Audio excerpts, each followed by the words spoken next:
Hello, everybody, and welcome to Music Industry Insights Worldwide. And today I've got the amazing Mike with us. Hi, Mike, how are you? I'm very well, actually, enjoying a couple of days of sunshine, a little bit of rain down here on the coast where I live, which is lovely this bank holiday weekend. So yeah, I'm good, glad you're good. enjoying your bank holiday and you're getting some fresh air. And you're somewhere that's full of nature because I love that. I love the nature. It's a really healing I'm here. place. Yeah. Absolutely. So tell us a This little bit morning, more.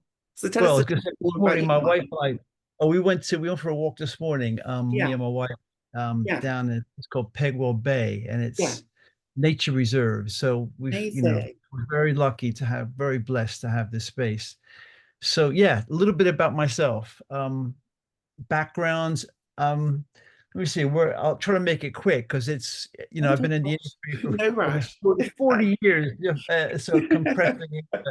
I've been around for a while, so it's lovely to be able to share something, hopefully, of use. Value. Yes. Yeah. I mean, I very much at this point in my life, it's quite an important thing to me to sort of I've been very fortunate, from in many respects, being a white guy in a white society and Yeah. sort of benefiting from the privilege of that is something that I'm very aware of. And Yeah. so it's important this stage of my life, particularly because of that, is to sort of be a mentor, act as a mentor to Amazing. people to kind of in some way pass on, something of my experience, so, and what I'm actually doing now is completely different to what I've done for most of my life, I was very lucky when I was 20, I got an opportunity to write and record an album with a guy named Ian Dury, who was a Oh, very wow. successful. Yes. Yeah, I was brought in, and I'd done a lot of sessions already for the guy who kind of linked me up, a guy named Adam Kidron. He had worked a lot with Rough Trade. So this is going back to like end of it's 1977. So, I was going to say the 80s. That's when I was born. yeah, I exactly. was going to That's where say I that. started. Yeah, I Yeah. mean, I was sort of already doing sessions when I was like 19, 18, and 19. This is like before the drum machine really took off. So it's like it was Excellent this on stuff. that. Yeah, so I was really also lucky because of, my training. My parents, my dad was from a poor, I suppose, working class, you could say Irish family, but he was very lucky because he was able to benefit from sort of investment in the States where they were investing in science, and was good at math. So he got a scholarship to go to college, and that's how he came to London in the 60s. So, and having experienced that because he was American, born, Irish descent. Yes. Um, and he experienced Europe or that kind of England at the time, London the 60s, it's like infamous or famous really for all the fashion and everything going on. And so after going back to the States for a while, and I was had some time there, of course. Then they decided to move the family back here, and I was always already doing music as a kid. My Yeah. parents tell me I was always I know, musical and actually. singing things and what have you. Yeah. So but they were very. My dad was an educator. My mom also ended up being an educator. So Amazing. they were Yeah. very much, wow, it's important to get proper education. And even though, funny enough, it was totally haphazard. I mean, they started a free school That as well. at 16, where I could go and do anything I wanted. And I ended up making guitars or trying to make a Wow. guitar. And because I wanted a guitar, my parents wouldn't buy me one, so I tried to make one.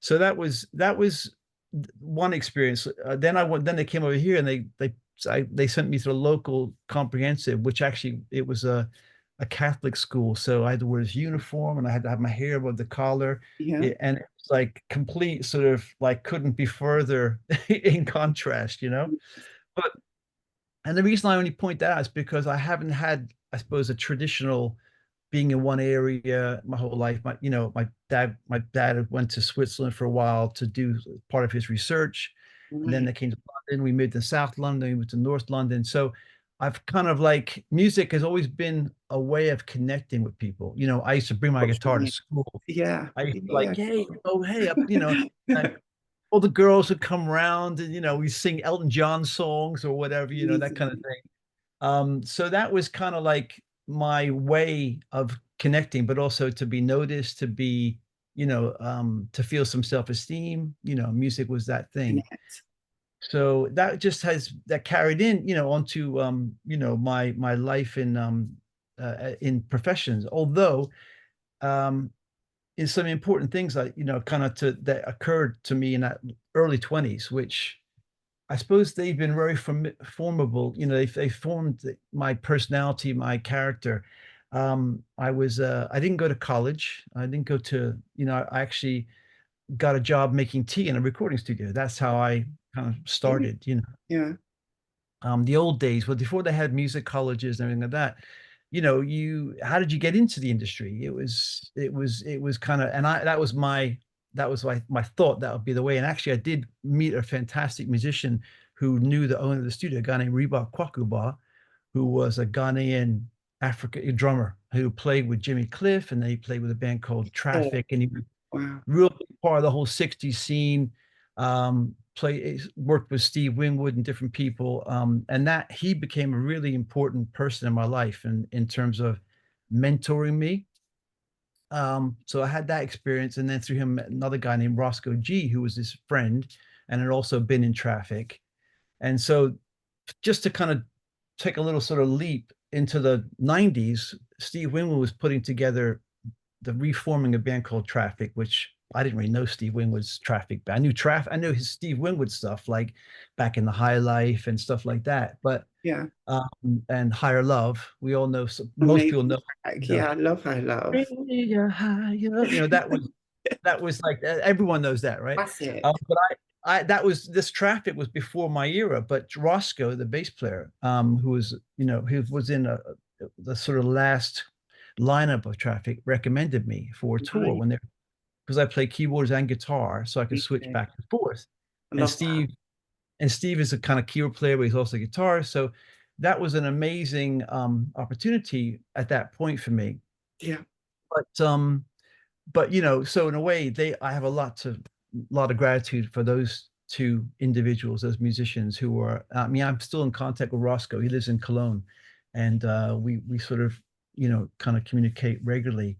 So I was in my first band when I was a kid with a guy named Reggie Jeffries, and music that it's always just being what I needed to do. Some people, you Release. Yeah. you just need to make music. Yes. Too. The I think one thing with me is that I've never been like really an artist in the terms of being a performer. It's never Okay. been my thing. I've always really suppose been behind the scenes and working either Yeah. collaborative with people, Yeah. like either co-producing or co-writing. I wouldn't say I wouldn't call myself a singer, for instance. I can sing, but I don't have a voice that is really what, oh It's wow, good enough for that. Yeah, I get yeah, you. It's all about I love collaboration, doing, isn't it? It's all yeah, about collaboration. I love doing backing vocals, things I like love that. And I love working with singers. And in fact, my most sort of recent collaboration is I've been working again with someone I worked with in the 90s, a woman named DC Lee. I don't know if you know DC Lee. I don't know her, but I can check her Yeah, out. yeah, she's lovely. I mean, she was actually in the first lineup of Wham. That's how far how she Oh, goes back, right? I should know who she is. I should know her then. Saskia. Well, well, check, Okay. check her out. She's lovely. But she then joined Style Council. You know Style Council. Okay. Paul Weller. She was actually married to Paul Weller, had children with him. And then Wow. she did her own solo thing. And she's just recently had an album come out on acid jazz, and I've got 3 co-writes on that with her. And also I've written 2 of them with a guy named Ernie McCone, who was a longtime, collaborator. Ernie McCone's got a label called Boogie Back up Okay. in North London. I'll check these And out. I'll check them yeah, out. oh, Ernie's like me and Ernie have worked for like 30 years. He plays a lot of those with a lot of the sort of soul artists who come over from the States, like old school. I love that. Um With a bit of disco. yeah, I mean like funk as well. Funk. Bit of funk and disco. Yeah, I love, yeah, jazz, love funk, to see. and disco. Yeah, I mean, in fact, do you ever heard of the thing called the Margate Soul Festival? Yes, I have actually. Yes. Okay, I mean, he just played that recently. I mean, I went and watched. I'm not, I wasn't there myself. I wasn't there, but I've heard of it. Yes. it's a really cool event. You know, it's like, that's what's down the road for me because I live in Ramsgate, which is, Yeah. not from Margate. And they play, have you heard of Harold Melvin and the Blue Notes? No, I haven't. Don't leave me this way. Oh, yes, I have. And once That I'm here, I know it's a bad classic, thing, but right? it's not an excuse. Yeah. Well, that was, they performed and he was in the band. He said because they basically came over just a vocalist. Yes. I mean, we're talking about that. I mean, they're like, I think they're like in their 70s, maybe, like Okay, even. doesn't matter. Talent Well, is yes, it's talent, still right? It doing doesn't it. matter about your age at all. That's not a problem. Well, that's, it's great, because also like, and the people really appreciate it because it's like old school show. They all had like suits on. They got all the moves together. Yeah. Um, it was Really, great, really man. heavy, Great the, vibe. the grooves and the vibes. This is All what sync. Yeah, yeah, it was cool. I love So that. yeah, I mean, I'm jumping around a lot. All But yeah, right. my career is like, so I had all this all through the 90s. I worked with some amazing artists. I mean, I worked a lot with Soul to Soul. I don't know if you I Soul to love Soul. Soul to Soul. Of course, who does not know Soul Yeah. to Soul? Well, I mean, Jazzy B has another really massive, Back to life, influence. back Yeah, to reality. there you I was go. up to Killer that track. song. I Everyone knew mean, yeah. that. So, yeah, I mean, I played on like did a lot of sessions. I actually had one co-write on a track as well on the second album, and Jazzy's been a really another mentor, in terms of the business. It's an icon. Um, hmm? He's an icon. Yeah, he is an icon. I mean, he had the branding and everything. He had that way down. I mean, he had a shop in Camden Town back in like I went to Camden eight. and saw the little disc on the floor with Soul to Soul, actually. Okay. They've got all the little discs now, haven't they? It's a bit like I mean, Hollywood, but it's not quite the same. well, I think Camden has now become like this amazing, like iconic place now, isn't it? But I Yeah, mean, like going back to like 89, I think is when I first met him. Because I was working with a woman named Victoria Wilson James. I don't know if you've heard of her. probably actually with the songs. Probably not by name, but with the song, She I'm pretty she did a sure. song called she was on her like it was a couple of hits she sang for Soul. So one was called Dreams a Dream. Oh, Uh yes, I Dreams a do. Dream. Da, na, na, da, na, na. That Anyway, was one of my favorite. It's more of a dance track. It was one yeah. of my favorites. Yeah, Yeah, I mean, check Victoria out. Actually, tell you, Victoria would be great on this for you. She'd be great to thank come on you. this show because I'd love to interview she's, her. she actually recently got me involved in something called it's an organization that she's a mentor on called Power to Inspire. Uh, Fantastic. Based in America, but they've been kind of like now working with some people in the UK. And because I teach songwriting and composition at a place called LCCM or London College of Contemporary Music. Yes. Yeah, yeah, I've been there. Oh, cool. So I teach there on Tuesdays, and I teach songwriting in the morning and composing to media in the afternoon. And Amazing. she asked me, is there any students who might want to take part? So I put forward some, kind of, I talked to some of the students and said if they wanted to go. And it's mainly, they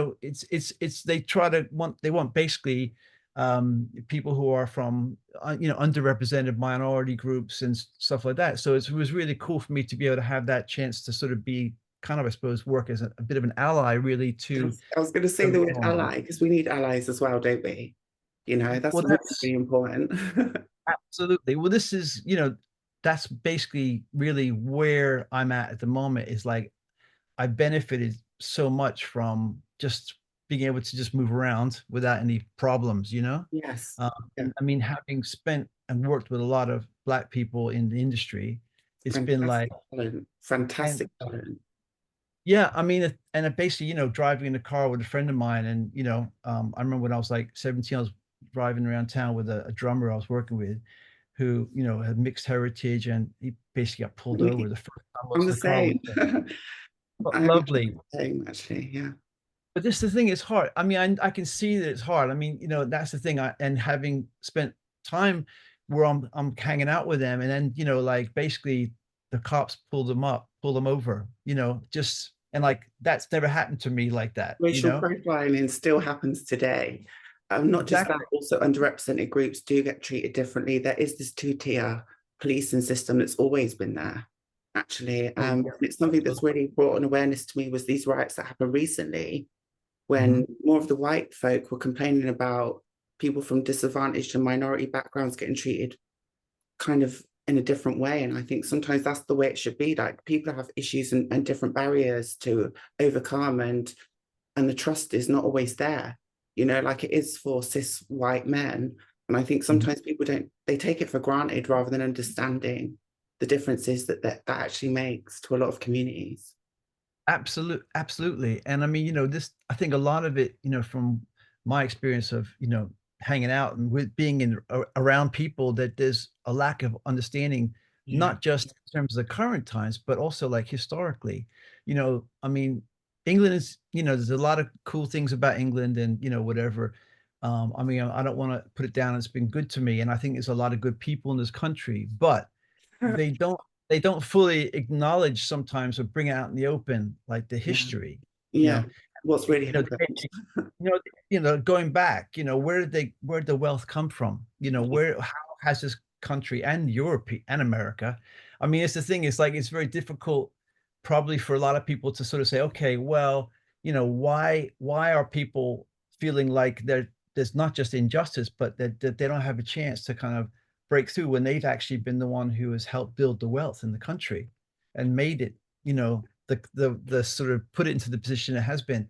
I mean, it's a book that I've read, a fantastic book. I mean, you probably know this guy, David Olashago. Oh wow, let's have a look at the book. It's called Black and British. Oh, but Yeah. amazing book. Yes. I I'll mean, share this the guy, description. he's a historian who's on BBC. I don't know if you've ever seen that show. It's called A House Through Time. I haven't actually, but I'm interested in all this kind of spiritual stuff. I've been doing a lot of that lately, Well, actually, spiritual work this, and deep this diving. this book basically goes through the history of England and talk and show and really goes. He's a historian. I think he's at Manchester University, an academic there. But Fantastic. he's really working hard to bring out the historical truth of England and its relationship to Africans and the diaspora, the Yes. Caribbean, Yeah. but just generally, the way and India as well. I mean, let's It's face it, massive. colonial the colonial wealth that has been extracted from other countries. It makes me Uh, sad. It makes me sad. My mom's African American, and my mom's parents. My mom was working in the airbase in Upper Hayford, I think it was. It's like an American airbase. And then my oh, dad was African American airman, and obviously they got together in the war, and he went back to America, and she was left with a child. Then my mum ended up deaf. Both my parents are deaf as well, wow. multiracial. So like coming from all these different backgrounds and understanding how colonial, like, disadvantages and benefits and racial profiling and, finance and money, class. Not a lot of people really talk about class over at the moment.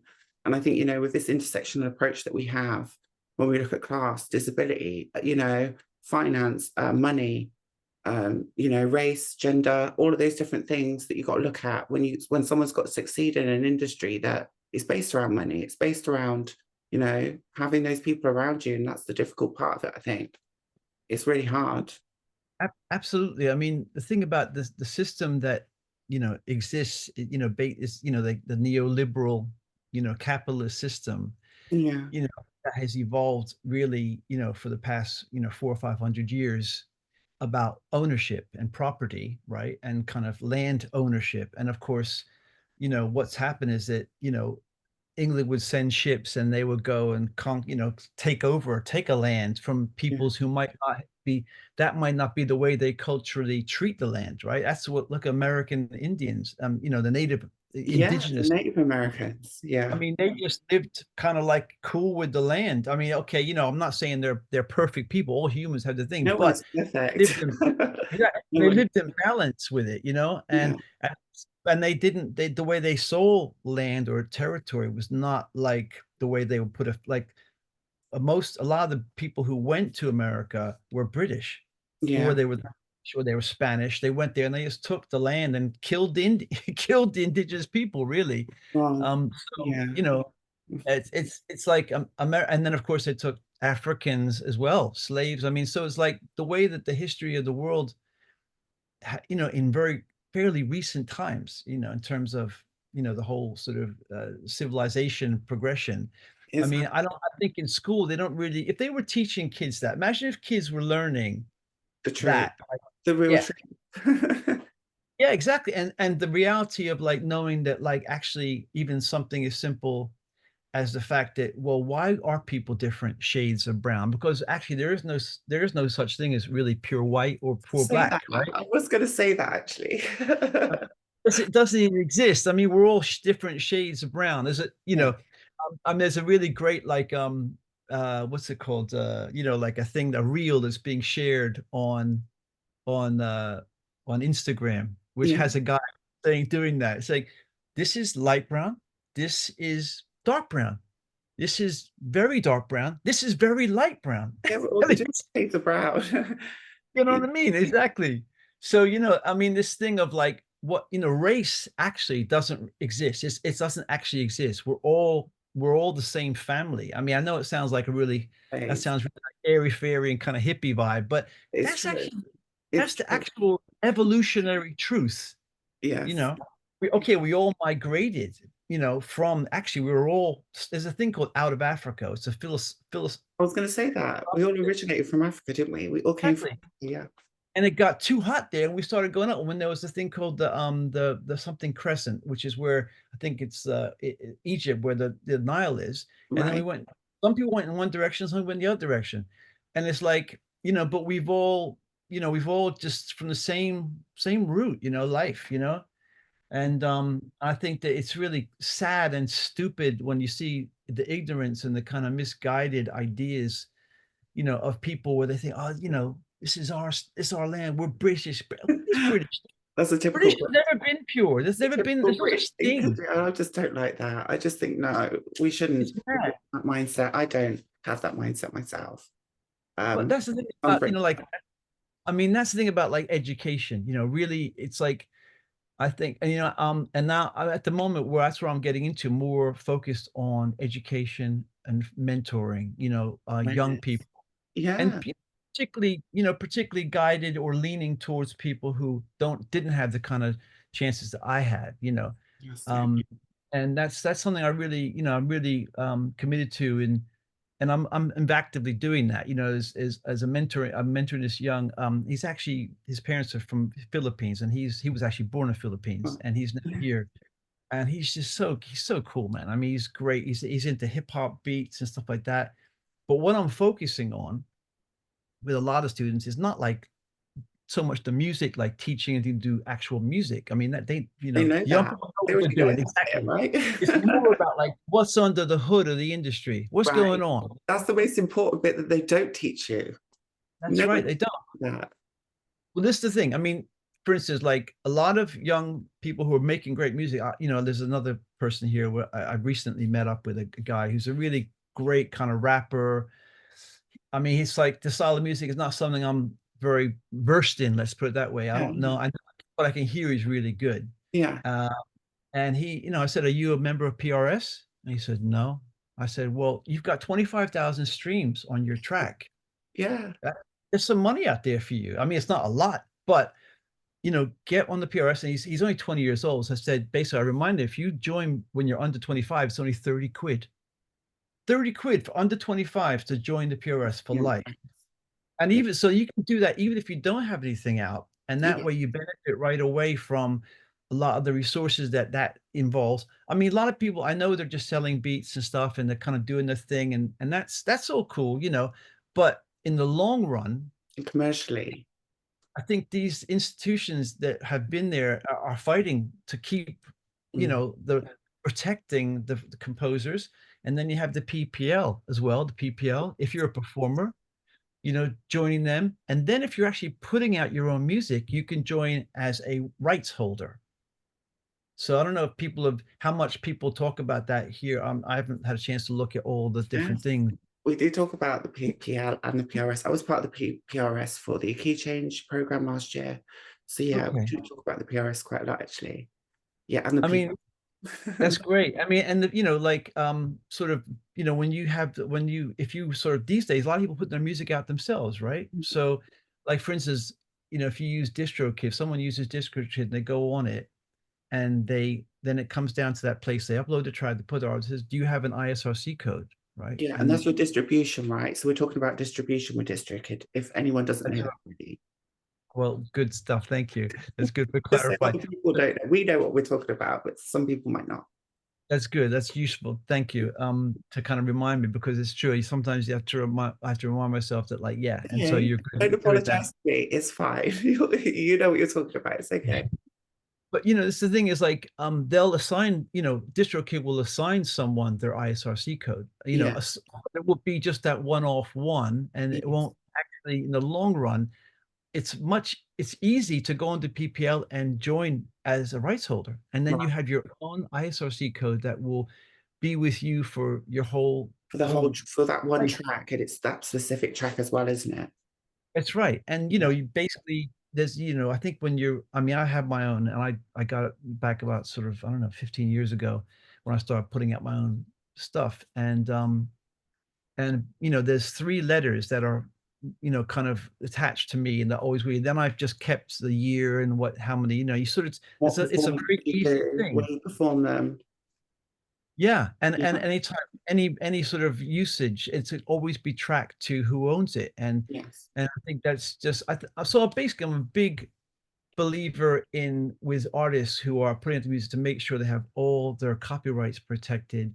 They know how it works under the hood. That's basically the thing. I Yeah. mean, 'cause I'm sure it's probably similar for you in a way that we love to make the music. That's the fun part. That's the That's creative part. That's the bit where you're free. You're like a big kid in a playground. You're just making that's stuff. right. Yeah.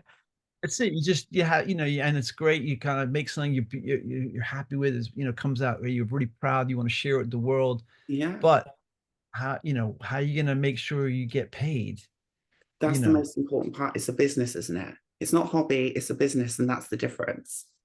Absolutely. And I mean, I know at the moment it's a really crazy time with digital and Spotify not, paying tiny rates per stream and all that kind of business.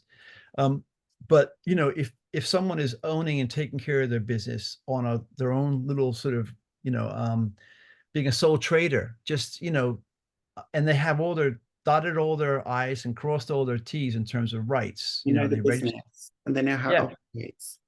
yeah, then there's opportunities to maybe try to get in touch with music supervisors and submit your stuff for, like, potential use. That's it. So that's the obviously that means that, you have to be careful not to use someone else's track, Yeah. or Yeah. use a sample that's not cleared. Yeah. So I mean, these are other issues, I suppose, the other layers, because I know a lot of people these days, that's where they'll just take a track and they'll do their own thing over it, And a or contract without reading it, or they just let the music go, and then once that's gone, that's your rights gone, correct? I mean, that's it, exactly. And I mean, also that whole, at the end of the day, it's like I think trying to kind of like encourage up and comers to think of the long game. You Yeah. know, Yeah. like if you're able to start doing all that stuff now, when things might be tough, whatever, but if you can get to the habit of that, because I think a lot of people maybe when they come into it, like, oh, I'll get a manager or I'll get an agent and all that kind of You thing. don't need it till you get paid, right? And I've done this for 4 years without getting any payments. And I do it by Yeah. myself, because I love it. It's a passion. There's a Well, difference. yeah, I mean, that's great. Do you put your own music out there, I haven't and released any music just yet. I'm looking for the right producers, the right songwriters, the right collaborators. I collaborate in loads of other ways to build uh trust, to build relationships, that's meaningful great. ones. But I haven't actually let music go yet, because I think if it's going to be that good, you need to wait and find the right people with the right team, the right backing, the right finances, and then you can make the next steps. I think sometimes it's about being patient, isn't it? And knowing when's the right time, and letting industry folks know who you are, and building that Mhm. relationship with people in the industry and knowing how it works is super crucial. Super No, crucial. you're absolutely right. No, definitely.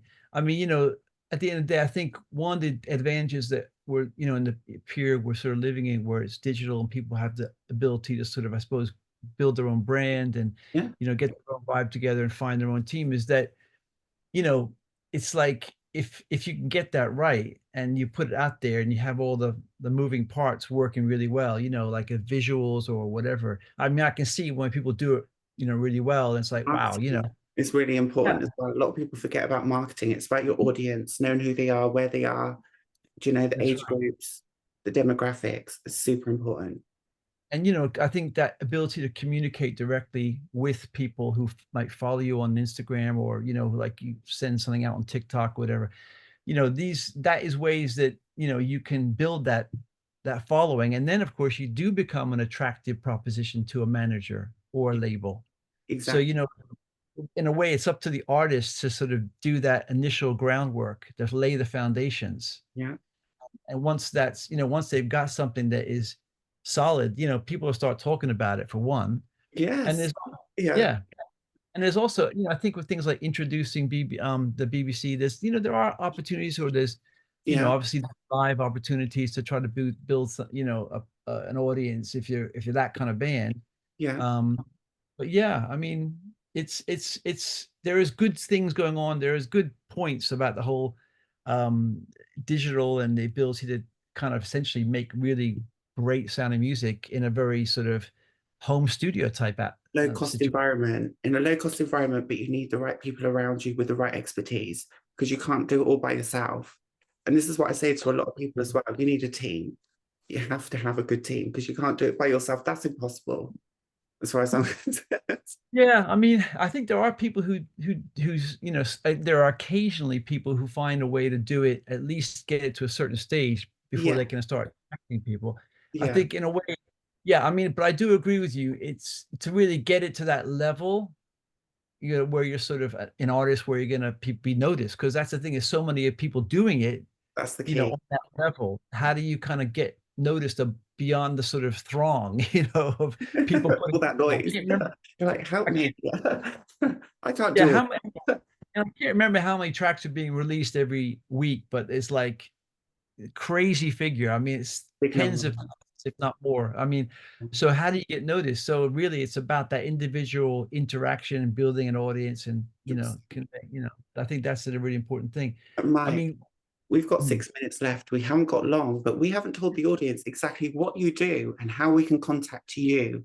We've gone on for so long, right? We've got another 5 minutes left, but we've not talked about who can contact you, what you do, and how we well, can find you. what do I do? I mean, I sort of, I suppose I do lots of different things, but I mean, my main focus is composition, Contact. in terms of what I see my strength is. And I'm a co-writer. I do produce, but you know, I produce in collaboration with people. I'm not someone who comes in and sort of has a vision. I say you should do this or that, should do that. Joint So vision. Yeah, yeah, I mean, so that's one. I mean, I do also play with people, you know, perform, you know, with people occasionally, but I'm not really so much live. I have my home studio here, which you can probably just about I see. can see. It's amazing. It looks great. Got my piano there. I've got lots of different I guitars. love it. I love it. So I score, you know, I've done quite a lot of film scoring, and that's been a really valuable thing, and I find that really interesting and fun to do. I mean, I've been very fortunate with to build up some credits, so I, you know, I get a little bit of PRS, so I don't have to worry about like doing. It's taken a long time to build a little bit of an income stream, but it's fortunately Congratulations. there. So Yeah, yeah, and that's why I'm focused more on mentoring. You yeah, know, I kind of, to be honest with you, I'm not like massively ambitious about myself to kind of like I need to go and you know kind of whatever make £1 million this year. That's yeah, just not my thing. In fact, yeah. you know, I work with a lot of, I've been the sort of right hand man to a lot of very successful people, you know, Jazzy being one of them. Wow. I've recently done a whole work with a lot of work, scoring work with a DJ who was very successful, a guy named Paul Oakenfold. I don't know if you've heard of Paul Oakenfold. But I will check Paul out as well. So if the listeners haven't as well, please check Paul Oakenfold out. We'll Paul connect Oakenfold with has these a artists. label called, yeah, he was really massive. He is massive still, but you know his real heyday was during the 2000s, and he, you know, used to do remixes for Madonna and I'm sure I you have know, heard of it. I'm sure I know the tracks. Once I listen to it, I'll be like, oh my God, I do know who Paul was sitting. yeah, and he's had lots of stuff in films as well. So him, I mean, obviously, you know, Jazzy has been a real big influence, and he's, you know, he's still active. They're still out there performing. But you know, what I'm doing now, so I'm really sort of focusing more and more on mentoring, education. And then the other side of what I'm doing, which I haven't touched on, is I'm actually halfway through a PhD. Oh, wow. So yeah, Congratulations. I mean, Wow. So you're going to be a doctor soon, a doctor of music. well, I'm not gonna, I don't think I'll use the doctor part of it on my, you know, doctor, my No, but what I've actually taken this time to do is to research and get focused in on a new way of what I feel is a new way of collaborating. Basically, Fantastic. I'm making films that are sort of films that I take in nature and I put that are quite abstract, and then I'm That basically creating opportunities where people can improvise together from different types, different music aspect, cultures. different angles. Yeah. Yeah, Amazing. so because like the thing is, jazz improvisation is unless you're a jazz player, you won't be You don't know playing how with jazz. jazz works. Exactly. Yeah, yeah. It's like reggae. Reggae is a specific beat and a specific style, and that's what all music's like, right? All music's That's like right. different But genres. that's the thing about these different, like I think that the sort of the tribal aspect of genre, which is the way that I think the industry has commodified music. I think it's a great thing. I mean, it's nice, it's cool to have these different styles, but there's also the idea of like to communicate together with people who are different, It's a who bit do old school different now, things. that old way of doing it, isn't it? Let's bring other people into it, is what you're saying, and Yeah, diversify and it people more. and it's also like the idea of communicating about music in a way with people that you wouldn't ordinarily communicate with. Amazing. Like for instance, I did an experiment. Well, not experiment. It was like a performance, but it was experimental performance with a free jazz drummer Wow. named Mark Sanders, who's well known in the free jazz world. He's a Yeah, really yeah. fantastic. And then a cellist named Maya Kashif Okay. and a violinist named Anna Brigham and me on piano. And Wow. we essentially improvised to these films. We did a performance and it was fantastic. And people, and it's also all the images were like from nature, like So so it's one very of them, visual, so you can feel the feeling and the emotion and through it's the also music. you're immersed. It's like an immersive experience because Yeah, yeah. you're sort of the audience is watching music that is never going to be the same You're again. It's actually physically there. Mentally, you're there. You can hear it, you can see it. You actually it brings you into that moment. Yeah, yeah, and also there's nothing written down. So I'm not the composer. So it's all I, improv. I, I'm the facilitator. I call myself the Okay. facilitator, That's and cool. we're all the composers, and Yeah. we're composing in real time in the present. So basically, Maya and Anna had never signed up to be a composer, so they are now signed up to the PRS Amazing. because And we women have. representation as composers is extremely important. We've now got 1 minute left, Mike. So the time has gone so fast. I'm so sorry. We've just been chatting away. And I do It's apologize. Like, it's just been so good, but there's literally 1 minute left. oh Is there anything no. you want to share with us before we leave? And thank you again for your time. It's been Oh, amazing. it's great. That's great. I mean, it has flown by really quickly. One last thing I'd say is I have an album that I'm releasing. It's a piano album. Yeah. It's coming out in September. It's called Moments in Motion. Okay. Uh, Moments in motion. And we'll share that in the description along with your links, and everyone can contact you via the description box below. Beautiful, and that's kind of very meditative. It's very sort of therapeutic kind of piano stuff. Which is very unusual for most of the stuff I do because most of it I've released is for jazz or stuff like that Be or getting funk, that. I'll be getting that because I love myself a bit of jazz. Bit of Amy something really Winehouse, you cool in the can't go miss. background. Sorry. Bit of Amy Winehouse, you can't go miss. Ah, yeah. Oh, yeah. Amy, what a talent. Oh man, she's so wonderful. And sad that she's no longer Yeah. with us. But God bless her. she does She was a good music. talent. Yeah. Yeah. Well, I mean, it's thank you so much for letting me sort of, Thank you. give you a little bit of an insight into what I'm doing. I know, I hope it was